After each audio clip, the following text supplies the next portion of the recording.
பல்லடம் அருகே அலகுமலையில் நடைபெற்ற ஜல்லிக்கட்டு போட்டியின் போது மருத்துவ பரிசோதனை செய்யும் இடத்தில் மாடுபிடி வீரர்கள் முந்தி செல்ல முயன்றதால் அங்கே தள்ளுமுள்ளு ஏற்பட்டுள்ளது.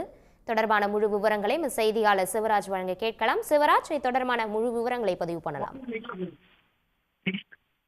திருப்பூர் மாவட்டம் பல்லடம் அருகே அலகுமலையில் திருப்பூர் மாவட்ட நிர்வாகம் மற்றும் அலகுமலை ஜல்லிக்கட்டு காளைகள் நலச்சங்க விழாவின் சார்பில் ஜல்லிக்கட்டு போட்டி இன்று காலை 8 மணி முதல் நடைபெற்று வருகின்றது. இந்த ஜல்லிக்கட்டு போட்டியில் 800 காளைகள் பங்கேற்றுள்ளன. மேலும் 600 மாடுபிடி வீரர்கள் இந்த போட்டியில் காளைகளை அடக்க கலந்து கொண்டுள்ளனர். 10 சுற்றுகளாக நடைபெற உள்ள இந்த போட்டியில் ஒரு சுற்றுக்கு 50 மாடுபிடி வீரர்கள் வீதம் உரிய மருத்துவ பரிசோதனைக்கு பிறகு அனுமதிக்கப்பட்டு வருகின்றனர்.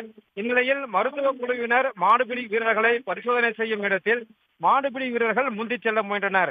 இதனால் அங்கு தள்ளுமுள்ளு ஏற்பட்டது. அப்பொழுது பாதுகாப்பு பணியில் ஈடுபட்டிருந்த போலீசார் அவர்களை தடுக்க முயற்சி செய்த பொழுது போலீசாருக்கும் மாடுபிடி வீரர்களுக்கும் இடையே தள்ளுமுள்ளு ஏற்பட்டது. மாடுபிடி வீரர்கள் மீது லேசான தடியடி அடித்து போலீசார் கூட்டத்தை ஒழுங்குபடுத்தினர். போட்டி நடைபெற்று வரும் நிலையில் போலீசாருக்கும் மாடுபிடி வீரர்களுக்கும் இடையே தள்ளுமுள்ளு ஏற்பட்டதால் அப்பகுதியில் சிறிது நேரம் பரபரப்பு ஏற்பட்டது. தகவல்களுக்கு நன்றி சிவராஜ். உடனுக்குடன் செய்திகளை தெரிந்து கொள்ள சன் நியூஸ் பெல் ஐகானை கிளிக் பண்ணுங்க.